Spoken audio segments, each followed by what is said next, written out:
What's up, hoop heads? Wow, it's been a while since I've seen this ugly face on television, on the television screen. Welcome to another episode of Undrafted Hoop Offseason Block Party. I'm your boy JB the Chef. Um, Coming at you with a double header, actually. We got off to a little bit late start than we wanted to. What's up, Jesse, my man? We're going to touch on the Washington Wizards first, and then we're going to talk about the 76ers. Both teams this group knows a lot about. I'm pretty excited about this one. It's been about a week to 10 days since our last episode. And if you don't know, at Undrafted Hoops, we've been covering all 30 teams off season. We're on probably our 15th team now. So if you haven't watched one of our shows before, make sure you check us out on YouTube. Undrafted Hoops. Smash the subscribe button, please. We really appreciate that. And if you enjoy what you see, make sure you share the word. Spread it around to some people you know. And especially if they're teams, fans of other teams. Like I said, we're going to be covering all 30. So if we haven't covered your team yet, your team is in the fold. I want to say make sure Hardcore Sports Network gets your love too. They're on YouTube. It's one of the networks that brought us on and allow us to blossom out and get some more exposure to our group. So make sure you check them out, Hardcore Sports Network on YouTube. Don't forget to check us out too. We've got our start on Facebook. We're pushing 27,000 followers. It's Undrafted Hoops. We started as Give and Go, and we recently made the changed the brand a little bit. Most of us don't have a background in any type of broadcasting or anything like that. We just have fun. So we're an undrafted group ourselves, just giving you the best basketball knowledge that we know, slightly different from a lot of the stuff you might be brainwashed within the mainstream media or toxic Twitter. Another network we're on Twitter is at Undrafted Hoops _. Make sure you give that a follow. If you say anything you like, make sure you retweet it, push the word out. But I gotta bring the dude on. We're talking about the Washington Wizards. So I want to bring on my boy, the Mad Wizard himself, GH, Gary in the building. What's going on, my man? Should have put that jersey on tonight. Talking about the Wizards. Nah, you got to keep it up there, man. It's legendary. There's a new number 0 in town. Okay. So now you're starting to get excited. You know, usually you go into a Wizards all season with the possibility of them making the playoffs. Now you go into the off season with some fresh faces and a new look franchise. Are you before we get the show like brewing? I want to know like where are you at right now as a Washington Wizards fan? A lot better now than I was a month or two ago. There's a lot of bright things going on. You know, they changed completely who's running the show. You can already tell that they've changed up the direction they want to go, getting rid of bad contracts, getting younger, getting more young talent, and deciding which direction they want to go with having Poole and Kuzma seeming like they're going to lead the way for the future. Gary, not to cut you off, but I seen one of the comments here, and it said the Wizards are a long way from competing for a title. This offseason isn't about that, though. It's about a culture change within the franchise and to really overturn the roster. Bradley Beal was the last piece of that puzzle, that domino. So it's not about the competing standpoint. It's about like we're moving on. We are the new Washington Wizards with a new direction, and I'll tell you what, another guy that's actually excited for the Wizards, not just you and myself, is my boy, the Sasquatch himself, Tony G. Yeah. No, I'm excited for the Wizards. It's a change. Like they normally are, trying to compete for the old 7-8 seed. Now you have actually some guys in the front office who know about basketball. It's cool. Yeah, less short term and more long term. And sometimes teams get stuck in that 7-8 purgatory. We've already talked about many of them in some of our prior shows. But this is an attempt to get out of that state. This is an attempt to take a step back and let some of these young guys blossom and actually do something that a championship quality team does. Allow the youth to build up a little bit, right? You ain't gonna draw. Sorry, I'm just dealing with some camera issues here. You're not gonna draw heavy free agents to Washington. You gotta kind of build that team. So, Gary, with that being said, they trade the face of the franchise, Bradley Beal, and it looked like they were getting Chris Paul back and maybe Marcus Morris, and then it flip-flops because they weren't going to keep Chris Paul, and they turned that into Jordan Poole.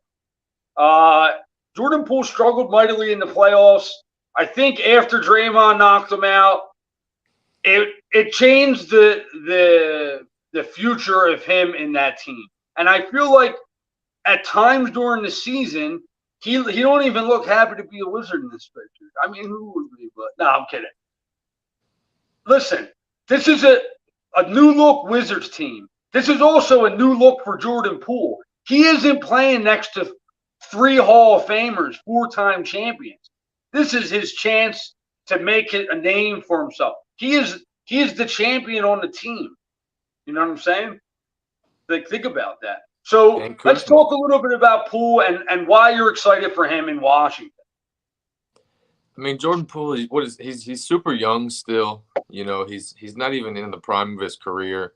He's a scorer. The dude loves to shoot. He puts up a lot of points.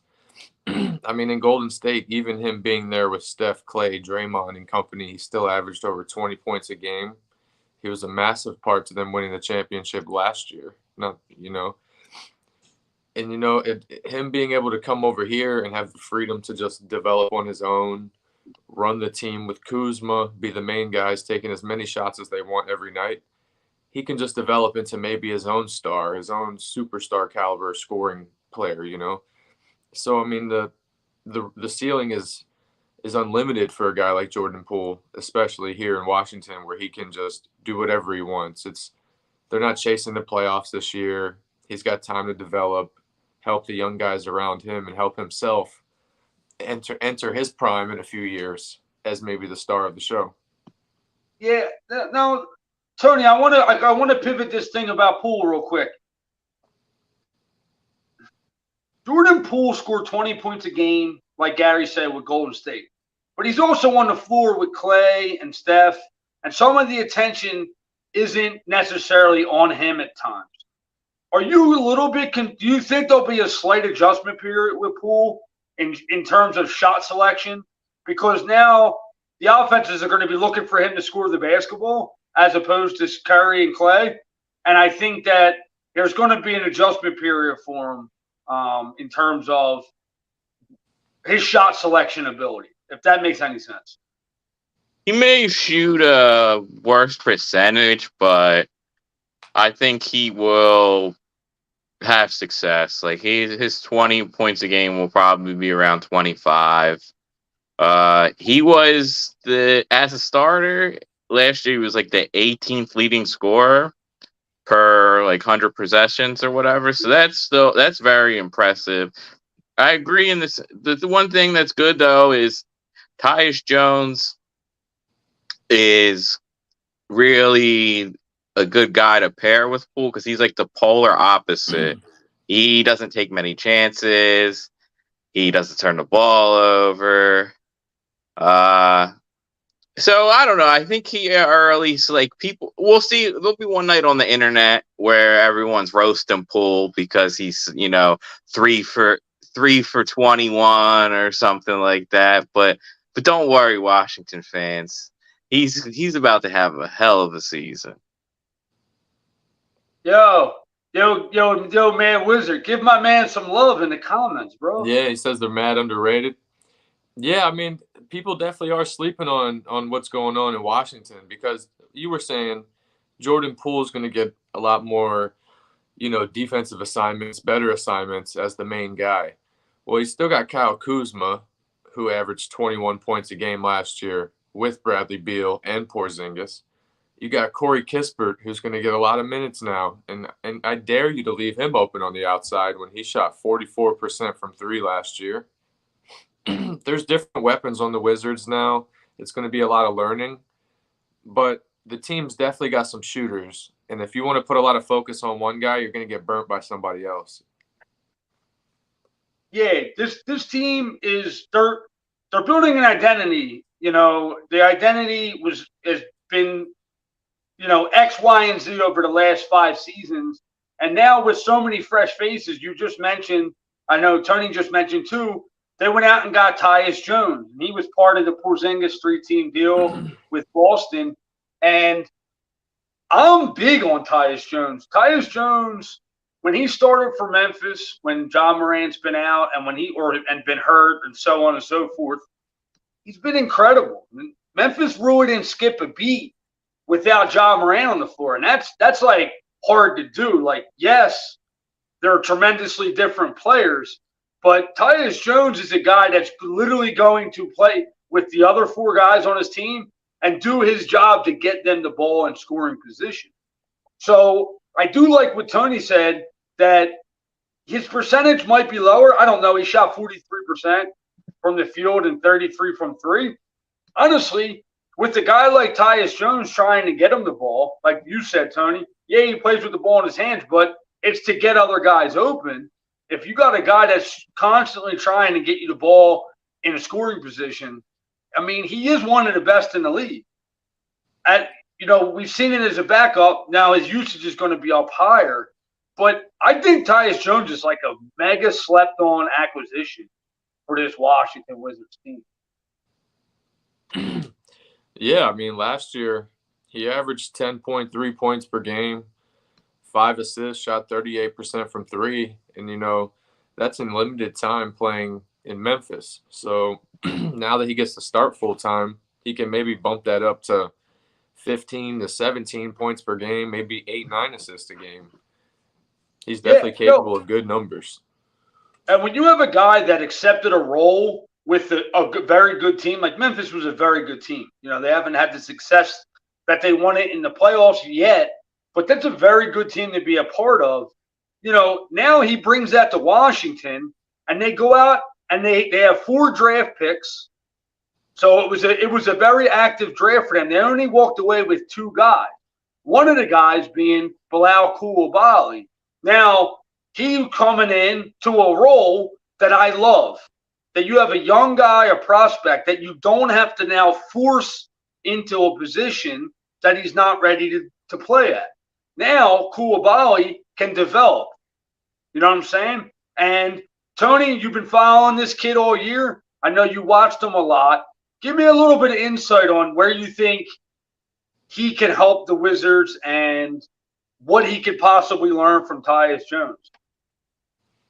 So he'll learn a lot because they are going to have him run on-ball sets. They're really going to try to make sure this kid can reach his potential. His ball handling needs to improve, but he also was just 5'8", and now he's 6'7". So it's like he's relearning how to do some things.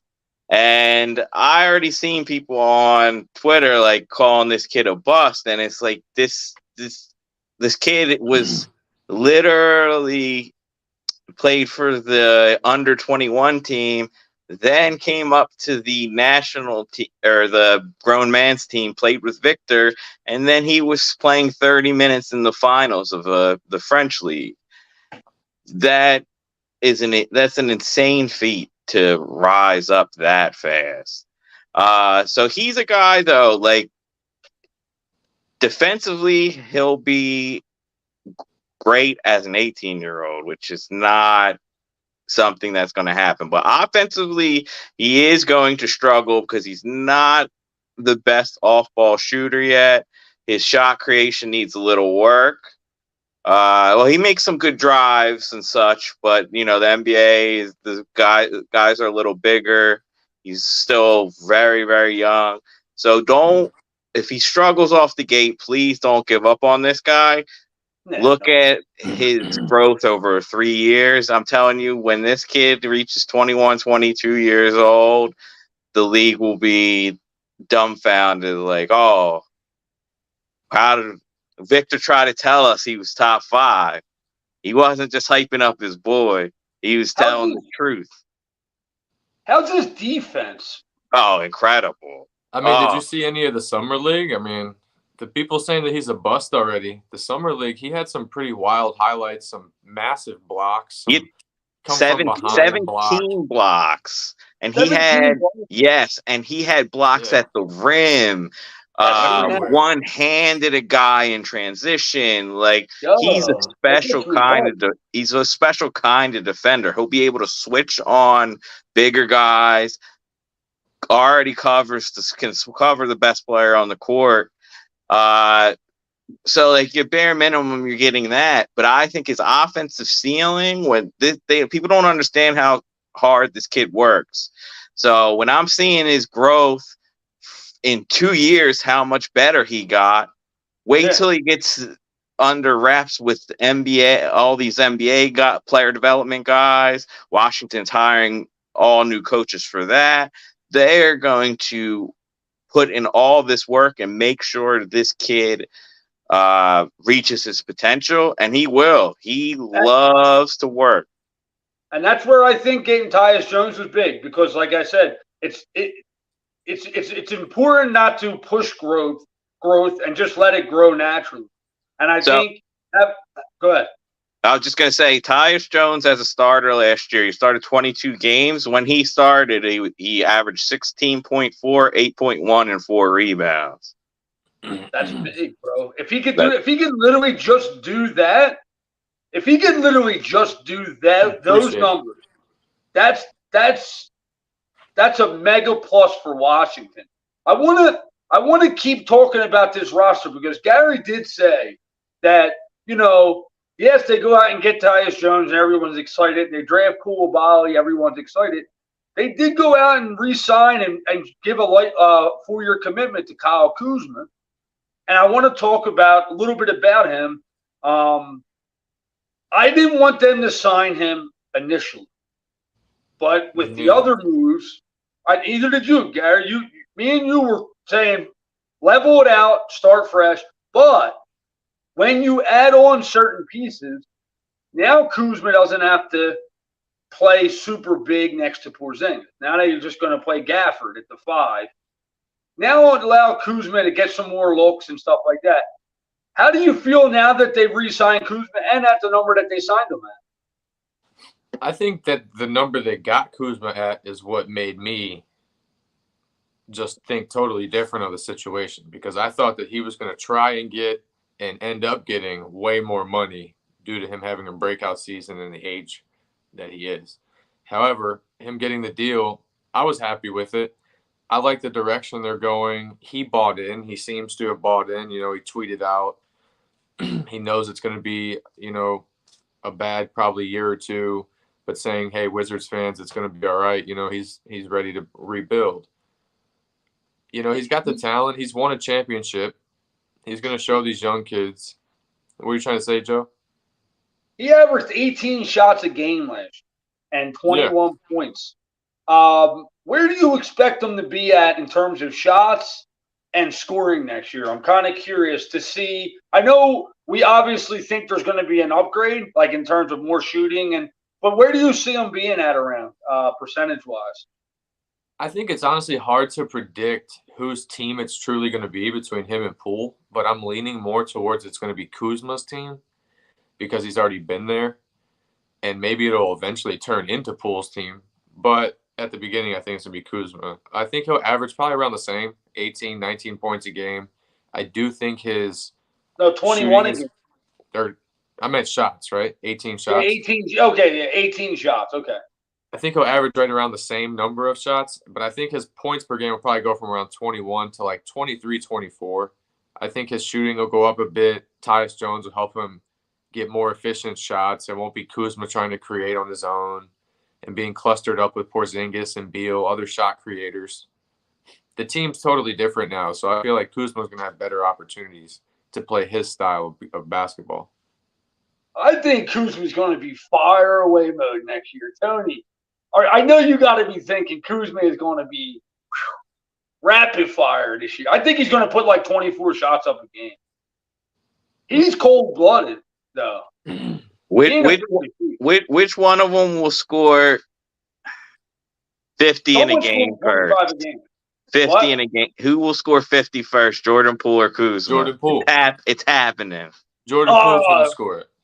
I think Poole can. I think Poole's more capable of going for 50, so I would say Poole. But Poole's I know they're both going to try for it. Thoughts on Bilal and Johnny's summer league game? I thought Bilal played pretty good defensively. I mean, he didn't show too much offensively, but he's a work in progress. You know, I won't worry about him for a while. But Johnny, I saw a lot of bright spots from him compared to last year, him not getting too much playing time on the team. In the summer league, he had quite a few games where he actually scored pretty well, and hopefully him playing this year, he's going to get a lot more minutes, and we'll see the development on what he's going to do in the league. Tell me a little bit about Johnny Davis. I don't know too much about him. He's a shooting guard. You know, he came out of, I believe, Wisconsin 2 years, not last year. Yeah, last year. I think he was the Big Ten Player of the Year at Wisconsin, or at least, you know, in the conference tournaments is where he broke out. He was huge for them, helping them there, and in the NCAA tournament. He hasn't been – he didn't turn out for Wisconsin big until the last year, I think his senior year. He was pretty much developing through there, and then he broke out. But Tony probably knows more about him than me through college. He didn't play too much last year for the Wizards, and when he did, he wasn't too great. Yeah, he played 20 games with them. So the one guy I want to make sure we touch on is my boy Denny Avija. That's my man. I like what I've seen from him his rookie year. Last year, I thought he kind of got lost in the fold a little bit. Did he get hurt? Hold on. He had a lot of good games too. I like that he's like very well-rounded in the sense that he plays good defense. You know, he could possibly turn into a triple-double threat down the road because he gets a lot of assists. He's a pretty good passer. They're trying to play him more as like a point forward. Is he starting at the 3 this year? My guess is it's going to be him starting at the 3. It'll probably be like Jones, Poole, Denny, and then obviously Kuzma at the 4, and then Gafford. And then you probably got Koulibaly coming off the bench with Kispert and guys like that. I don't know if they're going to keep that Vukovic. Yeah, Johnny Davis. They might stash him. They might stash him overseas. No. Probably. Did they get Landry Shamet? I mean, I don't think Johnny Davis is trash, replying to the comment below. Oh, he's Landry super young. Shamet is my dude, bro. He's definitely got a chance to be trash, but it's too early to say that. Shaman's getting minutes, bro. Oh, Shaman's going to play for sure. Him and Monty Morris knows I love Shaman. Running the second rotation. Yo, listen. I'm a Sixers fan, and we're going to talk about the Sixers after this show, but I love Shaman. That's my dude. I love his energy. He ain't great. He's a bench dude, whatever, but I love that they got him. I didn't know that they got him until just literally right this second when I just see. They got him in the Chris Paul trade. That was the best flip. That's the crazy part with the Chris Paul thing. It seemed so bad. It was like the Wizards really traded Bradley Beal and ended up with Chris Paul, and that's it. No, we knew that wasn't the case, though. We knew that they were flipping. But for them to end up trading Chris Paul and getting like a 22, 23-year-old star in Jordan Poole. Well, don't call him a star. I'm going to call him a star. Don't call him a star yet. I'm not calling him a superstar. I'm calling him a star. If you average over 20 points in the NBA, you're pretty damn good. Isn't there a lot of stars in the sky? Come on, don't call him a star yet. So going back to their championships in Golden State last year. If the Wizards start 5-20, is Wes on? They're not going to start 5-20. Maybe 6-9. I think Wes Unseld should have got fired anyways, in my opinion. They should, if they're going to start fresh with everything, you got to start fresh with him too. He didn't show any development last year with Davis. Any of the young players, they haven't really developed under him. Yeah, I would say it's too early to put him on a hot seat.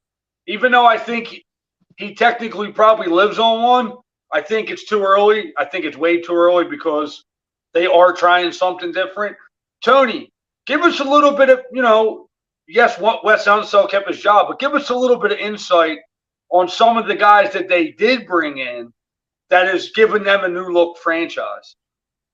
Well, the front office, they got Michael Winger as the head honcho. He's like the president. He puts the guys together.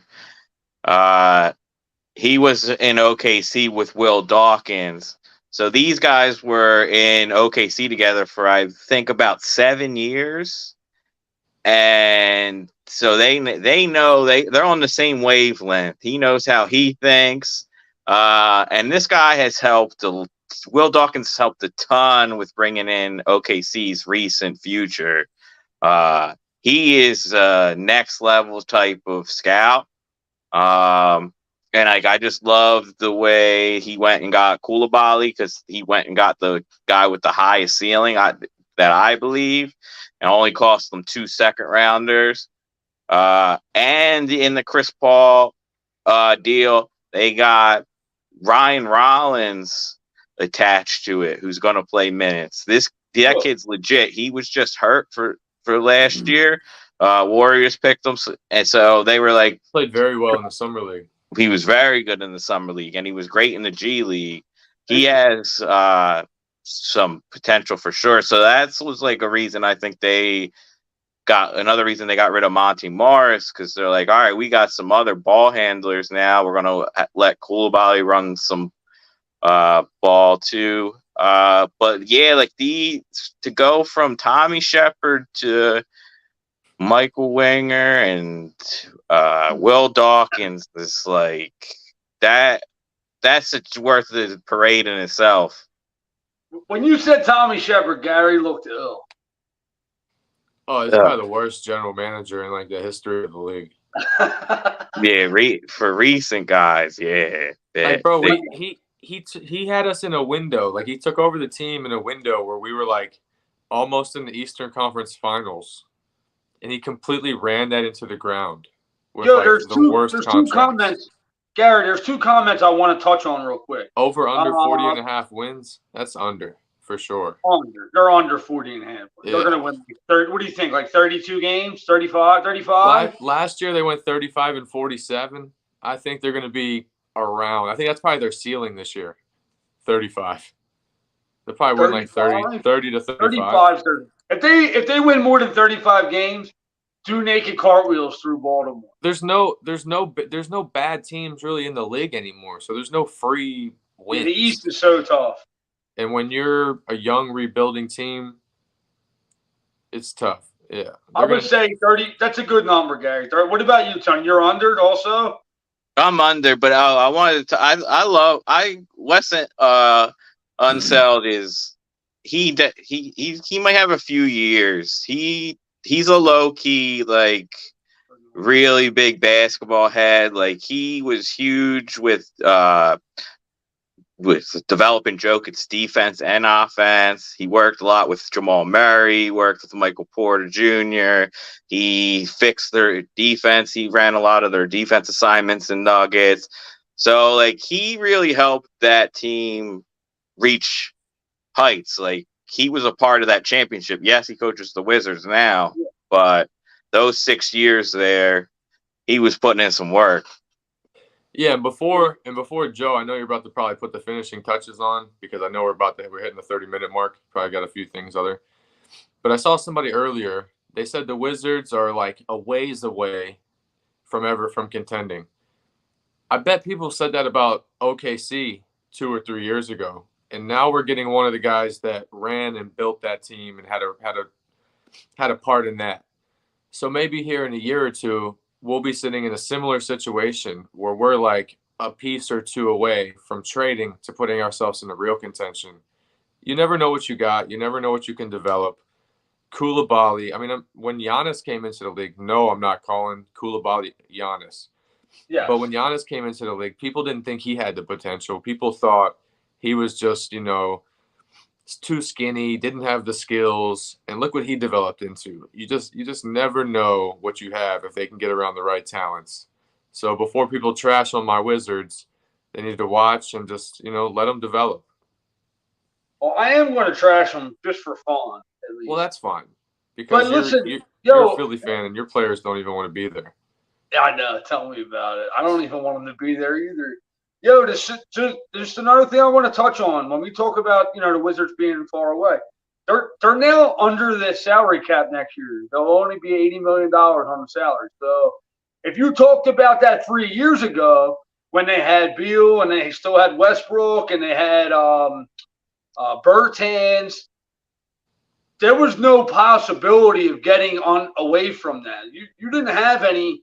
Next season, you literally have money to go get somebody, where that hasn't even been a possibility without a trade. So I think a lot of these moves were also to give the team some financial freedom that they haven't had in quite some time.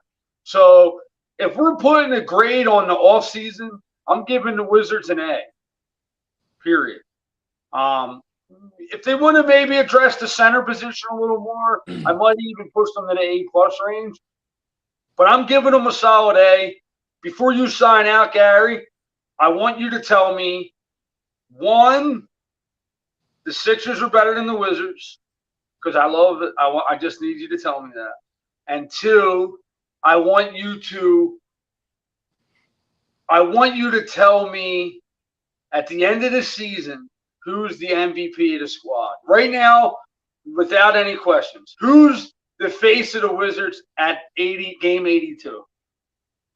Well, for one, I'm not going to say, the Sixers suck. We'll go with that. No. Anyways, no, I'm just kidding. Obviously, they're better than the Wizards, but maybe not in a couple of years. I just wanted to hear you say it. I wanted you to be on record. Yeah, I bet.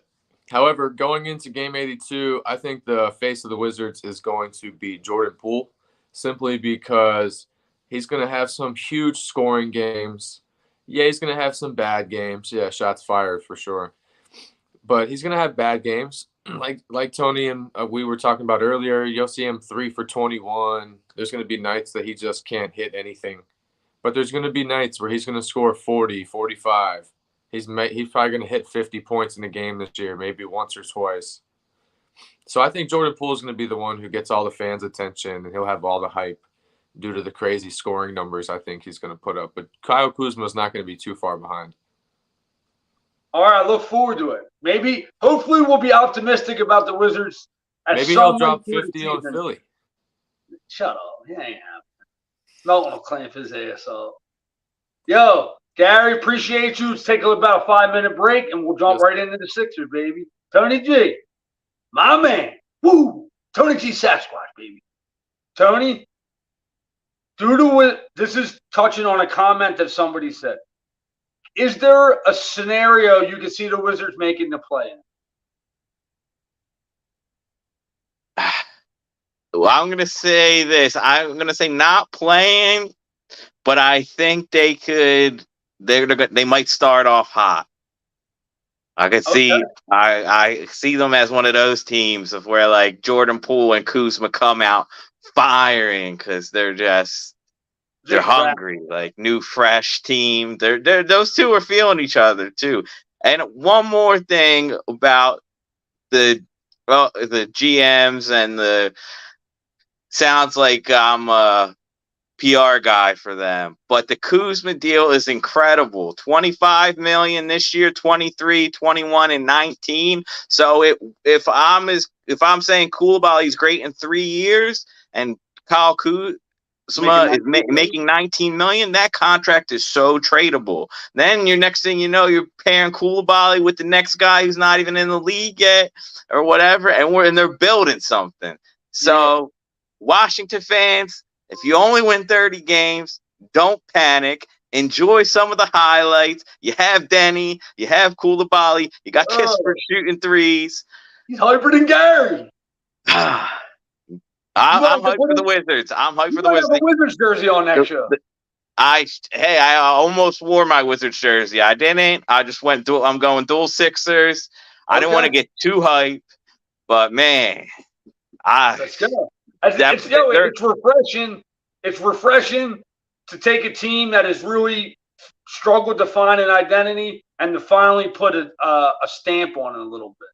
And so these are the teams, though, too, with the play-in or not play-in tournament, the new format with the in-season tournament. Like the Wizards are going to catch my eye. I'm gonna watch them. They pull on an upset and such. Poole goes off. Like it's huge for their team. No one will watch the Wizards, but if Jordan Poole drops a 50-piece and they pull an upset, they'll have some eyes on them for the rest of the season. So that's all the league wants. The league wants you to watch all 30 teams. That's the trend. It's about they've made an impact on how salaries are built now, and you're starting to see teams go with more of a roster that fits as opposed to you still have your teams that are stacking 3 or 4 stars, but if you notice with teams like Denver and Golden State, they were building teams through draft and direction within their roster. And I think that the Wizards are finally trending in that direction. So, Tony, get a drink because the next 30 is going to be interesting. I'm ready to go. As hype as I am for the Sixers, for the Wizards, I'm as hype about my 76ers. And maybe not for the reasons that you are anticipating. So, peace out. Tune back in 30 minutes. We'll talk about the Sixers. We'll be on in about 5 minutes. Check us out on YouTube, Undrafted Hoops, Facebook, Undrafted Hoops, Twitter, Undrafted Hoops _. JB signing out. Fuck the Celtics. Woo!